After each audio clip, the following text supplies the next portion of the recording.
Assalamualaikum warahmatullahi wabarakatuh. Selamat pagi semuanya. Perkenalkan saya Zakia, NIM 170403-047.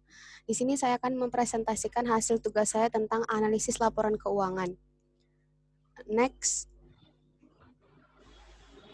Materi yang akan saya jelaskan nantinya yaitu ada 4. Yang pertama adalah laporan keuangan dan tujuannya. Yang kedua ada aktiva dan pasiva. Yang ketiga adalah bentuk-bentuk laporan keuangan. Dan yang keempat ada jenis-jenis rasio. Next. Laporan keuangan dan tujuannya. Laporan keuangan secara umum merupakan gambaran dari kondisi keuangan dan hasil usaha dari suatu perusahaan. Secara umum, tujuan dari pembuatan laporan keuangan ini adalah untuk melihat kondisi keuangan perusahaan secara menyeluruh. Dengan laporan keuangan kita bisa memahami kondisi dan posisi keuangan pada saat ini. Next.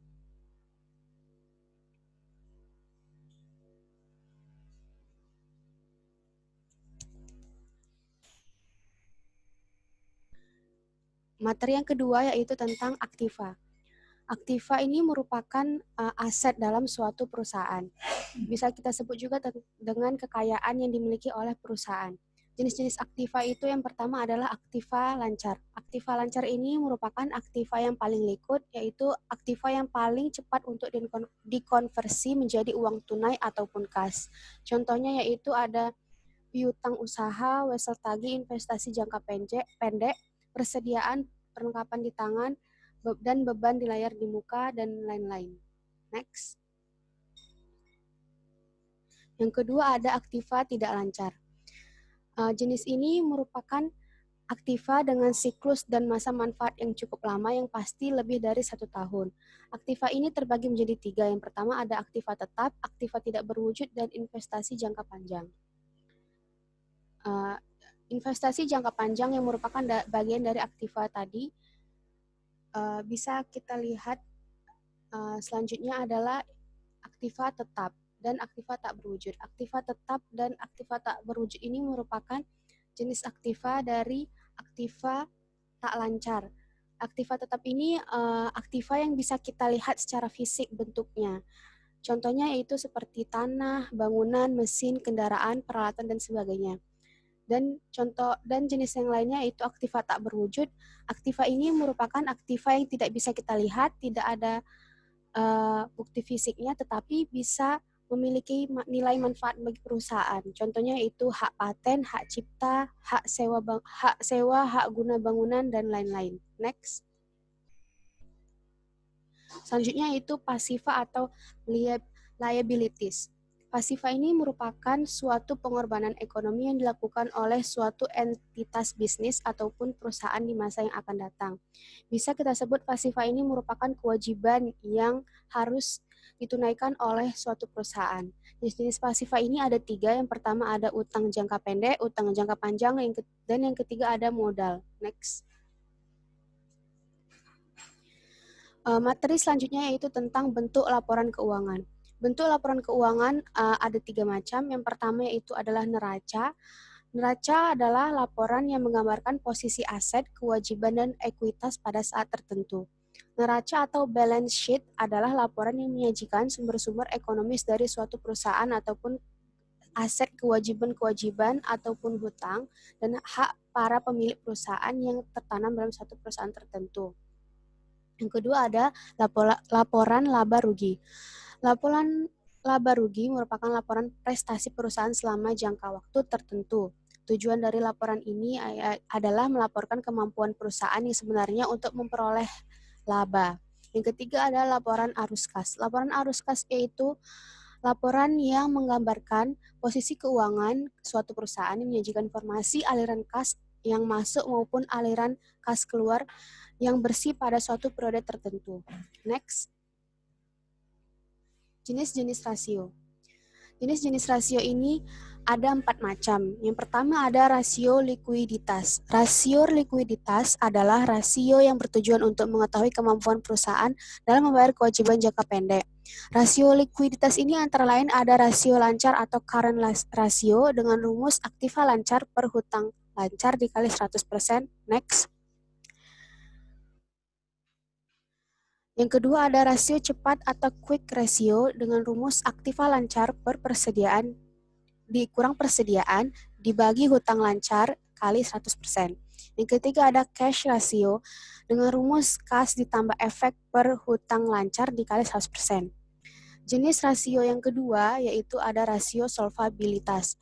Rasio solvabilitas mengukur sejauh mana perusahaan mendanai usahanya dengan membandingkan antara dana sendiri yang telah disetorkan dengan jumlah pinjaman dari para kreditur.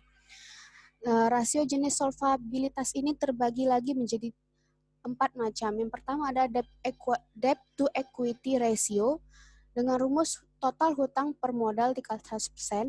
Yang kedua ada debt ratio dengan rumus total hutang per total aktiva dikali 100%. Next. Nah, jenis rasio yang ketiga ada rasio profitabilitas. Rasio profitabilitas adalah mengemukakan bahwa rasio ini menggambarkan kemampuan suatu perusahaan untuk menghasilkan laba dan satu-satunya ukuran profitabilitas yang paling penting adalah laba bersih. Rasio ini terbagi lagi menjadi 3 rumus. Rumus yang pertama yaitu net margin ratio dengan rumus laba bersih setelah pajak per penjualan dikali 100%. Yang kedua ada return on equity dengan rumus laba bersih setelah pajak per modal dikali 100%. Yang ketiga ada return on investment, laba bersih setelah pajak per total aktiva dikali 100%. Next. Jenis rasio yang keempat yaitu rasio aktivitas. Rasio ini adalah rasio yang mengukur seberapa efektif atau hasil guna perusahaan menggunakan sumber dayanya. Rumus-rumus dari rasio aktivitas ini ada 3. Yang pertama adalah current asset turnover. Rumusnya penjualan bersih per aktiva lancar dikali 100%. Yang kedua ada fixed asset turnover dengan rumus penjualan bersih per aktiva tetap dikali 100%. Yang ketiga ada total asset turnover dengan rumus penjualan bersih per total aktiva dikali 100%. Next. Mungkin teman-teman sekian presentasi dari saya. Jika ada yang kurang jelas, boleh dipertanyakan. Saya kembalikan.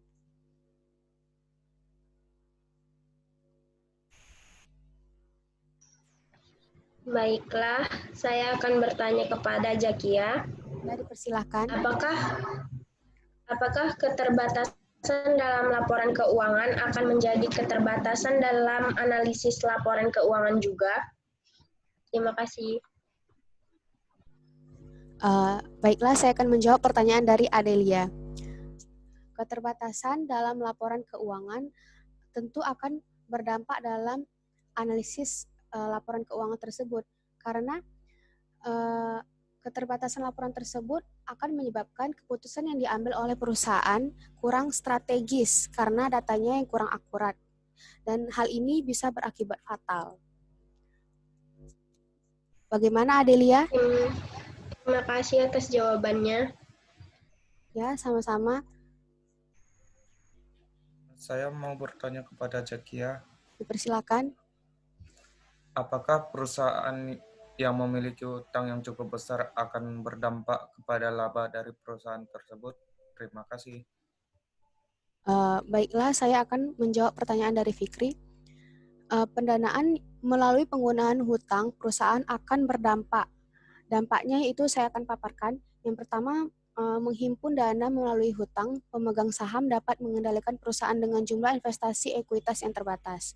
Yang kedua, kreditur melihat ekuitas atau dana yang diberikan oleh pemilik sebagai batas pengaman. Makin tinggi proporsi total modal yang diberikan oleh pemegang saham, makin kecil resiko yang dihadapi oleh kreditur. Dampak yang ketiga, jika hasil yang diperoleh dari aset perusahaan lebih tinggi daripada tingkat bunga yang dibayarkan, maka penggunaan hutang akan mengungkit atau memperbesar pengembalian atas ekuitas. Untuk menggambarkan potensi manfaat dan risiko yang berasal dari penggunaan hutang. Bagaimana Saudara Fikri? Terima kasih atas jawabannya. Terima kasih teman-teman. Mungkin sekian presentasi dari saya. Jika ada yang kurang, saya mohon maaf. Assalamualaikum warahmatullahi wabarakatuh. Selanjutnya akan dilanjutkan oleh teman saya, Ahmad Fikri Lubis.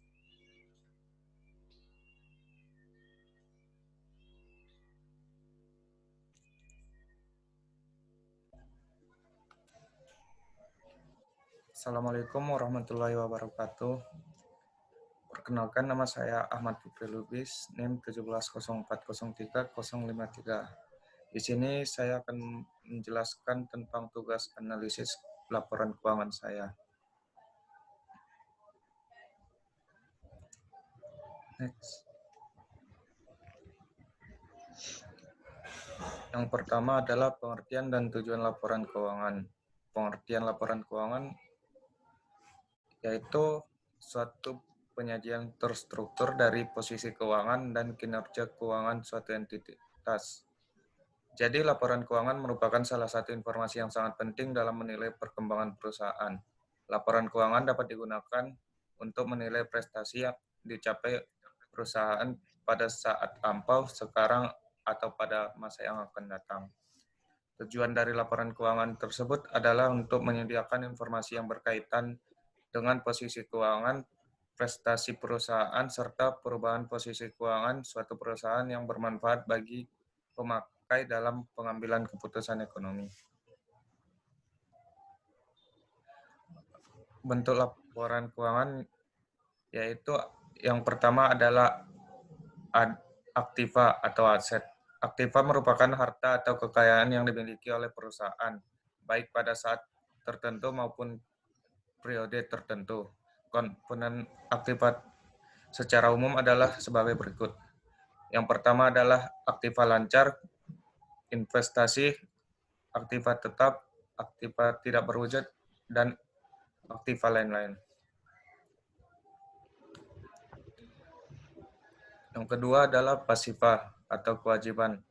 Kewajiban merupakan pengorbanan ekonomis yang dilakukan oleh perusahaan yang di masa yang akan datang dalam bentuk penyerahan aktiva atau pemberian jasa yang disebabkan oleh tindakan atau transaksi pada masa sebelumnya. Komponen dari pasiva yaitu kewajiban lancar, kewajiban jangka panjang, kewajiban lain-lain, dan kewajiban yang disubordinasi. Yang ketiga adalah modal atau equity. Komponen terakhir dari neraca adalah modal sendiri, yaitu selisih dari aktiva dengan kewajiban atau hutang. Modal ini adalah investasi yang dilakukan oleh pemilik perusahaan. Komponen dari modal adalah pertama modal saham, agio saham, laba yang ditahan, laba tahun berjalan, dan selisih penilaian kembali aktiva tetap.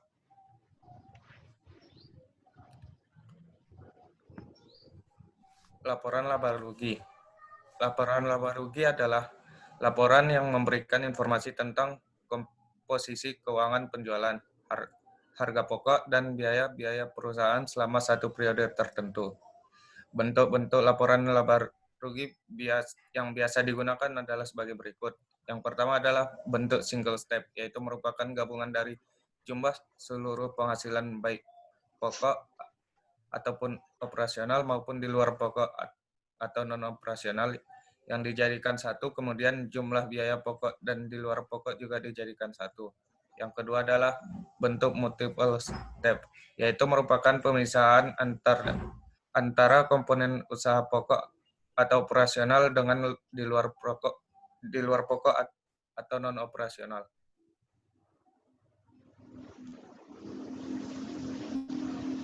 Selanjutnya adalah laporan arus kas. Laporan arus kas adalah catatan keuangan yang berisi informasi tentang pemasukan dan pengeluaran selama satu periode tertentu. 3 elemen dalam laporan arus kas yaitu aktivitas operasi, aktivitas investasi, dan aktivitas pendanaan.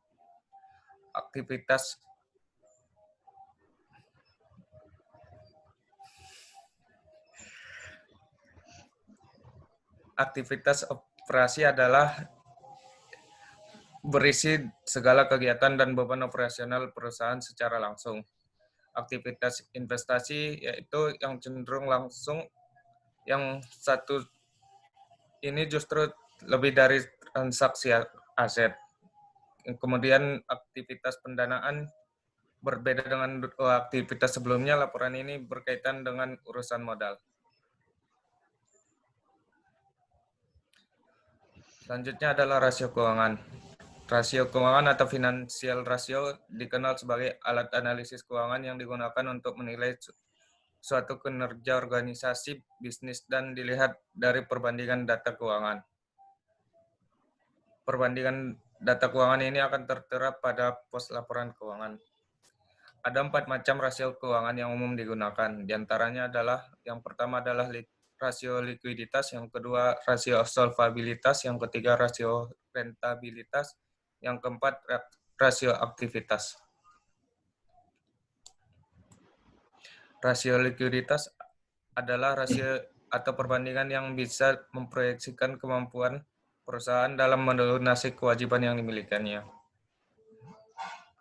Rasio likuiditas bukan merupakan rasio tunggal. Ada beberapa jenis rasio yang termasuk dalam rasio likuiditas. Yang pertama, current ratio, yaitu aktiva lancar per utang lancar kali 100%. Quick ratio, yaitu aktiva lancar dikurang persediaan per utang lancar dikali 100%. Cash ratio, kas ditambah setara kas per utang lancar dikali 100%.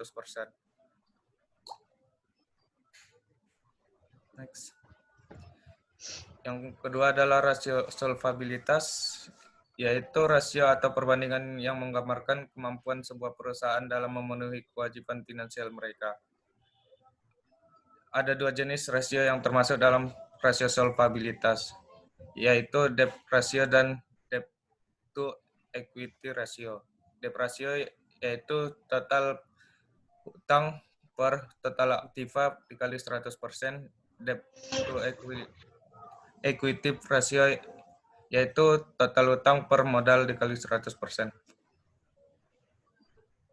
Next. Rasio rentabilitas.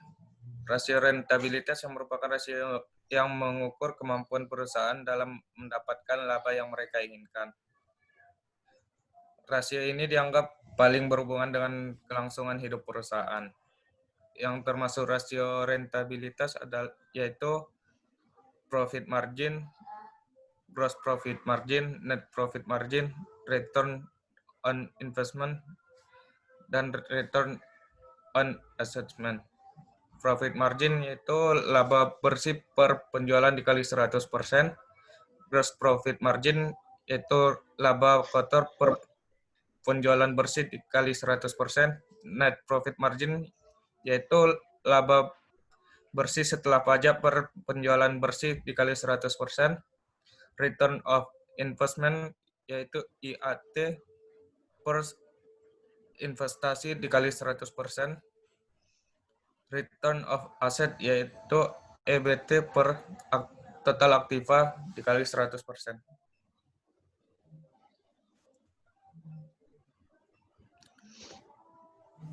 Kemudian yang terakhir adalah rasio aktivitas. Rasio aktivitas adalah rasio yang mengukur efektivitas sebuah perusahaan untuk memanfaatkan segala sumber daya yang mereka miliki. Rasio-rasio yang tergolong dalam rasio aktivitas ini akan melibatkan perbandingan antara penjualan maupun investasi dalam berbagai jenis aktivitas. Yang termasuk rasio aktivitas yaitu perputaran hutang, yaitu penjualan bersih per rata-rata piutang dagang. Kemudian perputaran persediaan, yaitu harga pokok penjualan per rata-rata persediaan. Selanjutnya perputaran aktiva tetap, yaitu penjualan per total aktiva. Dan yang terakhir perputaran total aktiva, yaitu penjualan per total aktiva.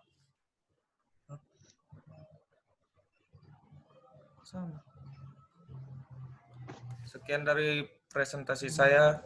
Apakah ada yang ingin ditanyakan? Saya ingin bertanya. Baik, silahkan. Saya ingin bertanya kepada Saudara Fikri, apa perbedaan laporan kas dengan laporan laba rugi? Terima kasih. Terima kasih atas pertanyaannya. Baiklah, saya akan menjawab dari pertanyaan Saudari Jakia. Saya ulangi kembali pertanyaannya, yaitu apa perbedaan laporan arus kas dan laporan laba rugi. Laporan laba rugi menjelaskan baik buruknya performa usaha kita, ditunjukkan dari bagaimana keberhasilan kita untuk meningkatkan pendapatan atau omset dan bagaimana keberhasilan kita menekan biaya atau beban usaha. Laporan arus kas menggambarkan seberapa sehat arus kas dari usaha kita. Jika arus kas kita selalu menunjukkan perubahan positif, maka dapat dikatakan usaha kita memiliki arus kas yang sehat. Kesimpulannya adalah laporan laba rugi menyediakan informasi mengenai performa usaha, sedangkan laporan arus kas menceritakan tentang kesehatan kas usaha. Apakah jawaban tersebut? Ya, sudah jelas. Terima kasih. Terima kasih kembali. Saya akan bertanya kepada Saudara Fikri. Dari penjelasan slide Anda, apa yang dimaksud dengan kewajiban yang disubordinasi dalam Pasifa? Terima kasih. Baik, terima kasih pada Saudara Adil. Ya, pertanyaannya yaitu apa yang dimaksud dengan kewajiban yang disubordinasi dari Pasifa. Yang dimaksud dengan kewajiban yang disubordinasi yaitu hutang yang dalam perjanjian disubordinasi berarti pembayarannya ditetapkan lebih rendah prioritasnya sesuai perusahaan melunasi kewajiban-kewajiban piutang. Jika terjadi likuidasi perusahaan, hutang ini baru dibayar sesudah kewajiban piutangnya dilunaskan. Terima kasih atas Saudara Fikri atas jawabannya. Sekian presentasi dari saya. Selanjutnya akan dilanjutkan oleh Adelia. Assalamualaikum warahmatullahi wabarakatuh. Selanjutnya, saya akan mempresentasikan hasil tugas saya. Perkenalkan, nama saya Adelia Pratiwi dengan NIM 170403054. Di sini saya akan pertama menjelaskan mengenai laporan keuangan. Yang pertama, pengertian dari laporan keuangan. Laporan keuangan merupakan laporan yang tertulis dan memberikan informasi kuantitatif yang tentang posisi keuangan dan perubahan-perubahannya, serta hasil yang dicapai selama periode tertentu. Posisi keuangan ini akan memberikan gambaran tentang bagaimana susunan kekayaan yang dimiliki perusahaan dan sumber-sumber kekayaannya itu diperoleh. Selanjutnya, pihak-pihak yang mempunyai kepentingan dengan data perusahaan. Yang pertama itu ada pemilik perusahaan. Pemilik perusahaan ini tujuan mempunyai data keuangan perusahaan adalah untuk mengetahui suatu laporan keuangan perusahaan. Dari situ dapat dinilai apakah manajer dapat menjalankan tugasnya dengan baik. Yang kedua itu ada manajer perusahaan. Dengan adanya laporan keuangan, manajer perusahaan dapat menilai kebijakan yang telah dijalankan. Apabila ada kekurangan, maka manajer akan menyusun ulang kebijakannya. Yang ketiga itu ada investor. Laporan keuangan berguna dalam hal keperluan dan menanamkan modal ke suatu perusahaan. Yang keempat ada kreditur banker. Laporan keuangan berguna untuk pemberian kredit kepada perusahaan dengan melihat laporan keuangan tersebut, kreditur atau banker itu dapat mengambil keputusan apakah akan menyetujui atau menolak pemberian kreditur kepada perusahaan. Yang kelima itu ada pihak pemerintah. Pemerintah memerlukan laporan keuangan untuk menentukan besarnya pajak yang harus dibayarkan oleh pemilik perusahaan. Selanjutnya ada tujuan dari laporan keuangan. Yang pertama itu untuk keputusan investasi dan kredit, mengetahui jumlah dan timing arus kas, memberikan informasi mengenai aktiva dan pasiva, memberikan informasi kinerja perusahaan, memberikan informasi mengenai sumber dan penggunaan kas sebagai penjelas dan interpretif, lalu untuk menilai stewardship atau pertanggungjawaban. Selanjutnya, ada bentuk-bentuk dari laporan keuangan. Yang pertama itu adalah neraca. Neraca disajikan untuk menggambarkan posisi keuangan suatu perusahaan pada saat tertentu. Maksudnya menunjukkan keadaan keuangan pada tanggal tertentu dan biasanya pada saat tutup buku. Neraca mencakup yaitu aktiva berwujud, aktiva tidak berwujud, aktiva keuangan, investasi yang diperlukan menggunakan metode ekuitas, persediaan, piutang usaha dan piutang lainnya, kas dan setara kas, hutang usaha dan hutang lainnya, kewajiban yang diestimasi, kewajiban berbunga jangka panjang, hak minoritas, modal saham, dan pos ekuitas lainnya. Selanjutnya, yang kedua ada laporan laba rugi. Laporan laba rugi merupakan suatu laporan yang sistematis mengenai penghasilan biaya rugi yang diperoleh oleh suatu perusahaan selama periode tertentu. Adapun laporan laba rugi itu yaitu pendapatan, laba rugi usaha, beban pinjaman, bagian dari laba atau rugi perusahaan, beban pajak, laba atau rugi dari aktivitas normal perusahaan, pos luar biasa, hak minoritas, laba atau rugi bersih untuk periode berjalan. Selanjutnya, yang ketiga ada laporan perubahan ekuitas. Laporan perubahan ekuitas menggambarkan peningkatan atau penurunan aktiva kekayaan selama periode bersangkutan. Laporan keuangan menunjukkan laba atau rugi bersih periode yang bersangkutan, setiap pos pendapatan dan beban keuntungan atau kerugian beserta jumlah berdasarkan PSAK terkait diakui secara langsung dalam ekuitas.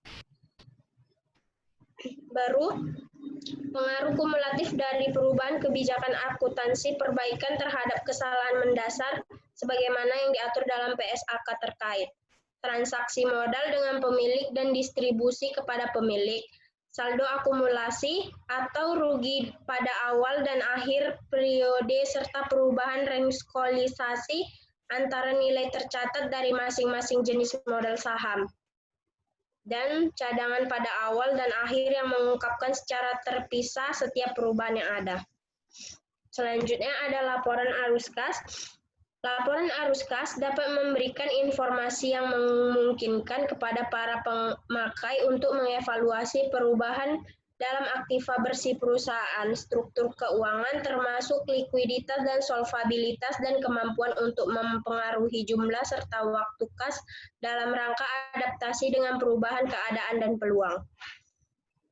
Selanjutnya ada pengertian aktiva dan pasiva. Aktiva merupakan harta atau aset yang berwujud maupun yang semu yang dimiliki oleh perusahaan, dibedakan menjadi dua, yaitu aktiva lancar dan aktiva tidak lancar. Yang termasuk aktiva lancar yaitu kas, surat berharga persediaan, piutang wesel, piutang penghasilan, biaya dibayar di muka, bunga yang harus diterima, sewa dibayar di muka. Selanjutnya, aktiva tidak lancar. Aktiva tidak lancar merupakan aktiva yang mempunyai umur kegiatan yang relatif panjang atau jangka panjang. Akun yang termasuk dalam aktiva Tidak lancar yaitu harta tetap, tanah, bangunan, mesin, kendaraan bermotor, peralatan, properti investasi, investasi jangka panjang, harta, dan lain-lainnya. Selanjutnya itu pasiva. Pasiva merupakan kewajiban suatu perusahaan yang harus dibayar kepada pihak ketiga atau kreditur. Pasiva atau disebut juga liabilitas merupakan hutang yang harus dan wajib dilunasi atau pelayanan yang harus dilakukan pada masa yang mendatang pada pihak lain. Pasiva dibedakan menjadi dua. Yang pertama itu pasiva jangka pendek. Yang termasuk pasiva jangka pendek itu adalah utang wesel, utang dagang, utang gaji dan upah, utang pajak, penghasilan yang ditangguhkan, utang biaya, penyusutan, pendapatan yang diterima di muka, kewajiban yang harus dipenuhi, dan utang dividen. Selanjutnya, ada pasiva jangka panjang. Adapun akun-akun dalam pasiva jangka panjang yaitu hutang hipotek, hutang obligasi, hutang bank, hutang pinjaman jangka panjang, wesel tagih, hutang kepada pemegang saham, kredit investasi, hutang subordinasi, hutang dalam jangka rangka sewa dana, utang sewa jangka panjang. Selanjutnya itu ada rasio keuangan. Bentuk-bentuk rasio keuangan itu dibagi menjadi pertama adalah rasio likuiditas. Menurut Harahap 2010-301, rasio likuiditas menggambarkan kewajiban perusahaan untuk menyelesaikan kewajiban jangka pendek. Dengan kata lain, rasio likuiditas adalah rasio yang dapat digunakan untuk mengukur sampai seberapa jauh tingkat kemampuan perusahaan dan kemampuan perusahaan dalam melunasi kewajiban jangka pendek yang akan segera jatuh tempo. Adapun jenis-jenis dari rasio likuiditas yaitu ada rasio lancar. Rasio lancar merupakan rasio untuk mengukur kemampuan perusahaan dalam membayar kewajiban jangka pendek atau utang yang segera jatuh tempo. Current ratio ini rumusnya aktiva lancar dibagi utang lancar. Yang kedua ada rasio cepat. Rasio cepat merupakan rasio yang menunjukkan kemampuan perusahaan dalam memenuhi atau membayar kewajiban atau utang lancar dengan aktiva lancar tanpa memperhitungkan nilaian sediaan inventorinya. Rumusnya yaitu quick ratio sama dengan current asset dikurang inventory per current liabilities. Baru ada rasio kas. Rasio kas adalah alat yang digunakan untuk mengukur seberapa besar uang kas yang tersedia untuk membayar utang. Rumusnya yaitu kas rasio sama dengan kas ditambah bank per current liabilities. Selanjutnya ada rasio perputaran kas.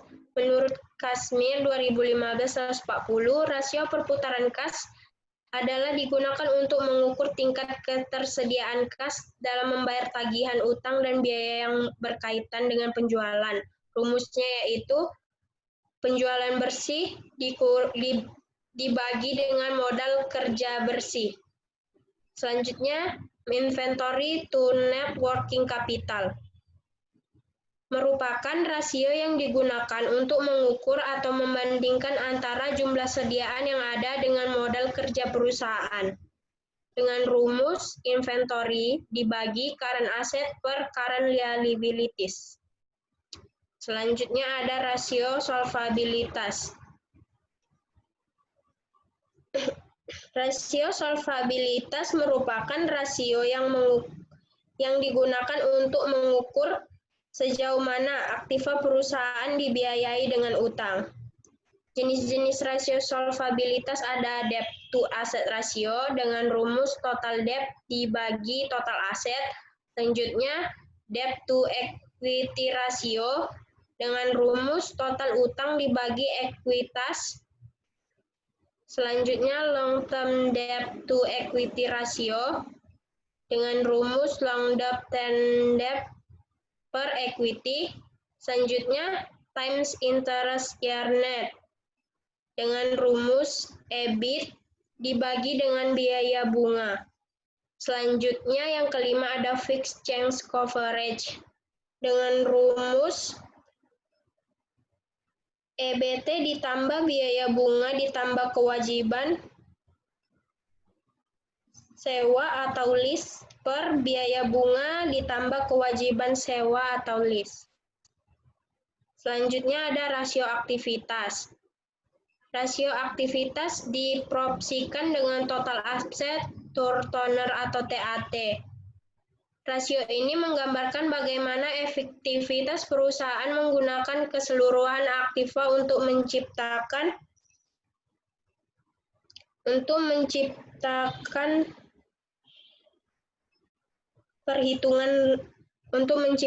penjualan dan laba. Perhitungan rasionya, penjualan dibagi dengan jumlah aktiva.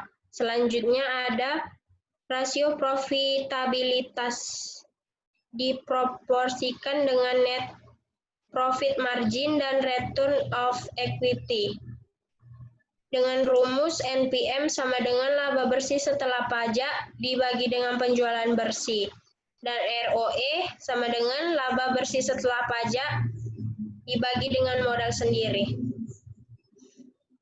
Demikian presentasi saya. Apabila ada yang ingin ditanyakan, saya persilahkan. Saya ingin bertanya. Silahkan, Saudara Zakia. Saya ingin bertanya kepada Saudara Adelia. Dari uraian pasifa pada materi Anda, pasifa jangka pendek ada terbagi dari hutang dagang dan hutang biaya. Jelaskan perbedaan dari hutang dagang dan hutang biaya. Terima kasih. Baiklah, saya akan menjawab pertanyaan dari Zakia. Perbedaan dari hutang dagang dengan hutang biaya. Hutang dagang dalam hal ini jenis pinjaman yang merupakan salah satu pinjaman di mana pelunasannya dalam waktu singkat. Jenis hutang ini terjadi jika sebuah perusahaan atau seseorang melakukan pinjaman atau kredit guna mendapatkan sebuah barang tertentu. Selanjutnya itu ada hutang biaya. Hutang biaya merupakan salah satu jenis hutang yang dilakukan atau terjadi saat seorang pemilik usaha mencatatkannya ke dalam beban pengeluaran. Pembayaran hutang ini dilakukan saat hutang tersebut memiliki waktu jatuh tempo yang masih jauh. Apakah dapat membantu jawaban saya? Terima kasih, jawabannya sudah jelas. Terima kasih. Saya mau bertanya kepada Saudari Adel.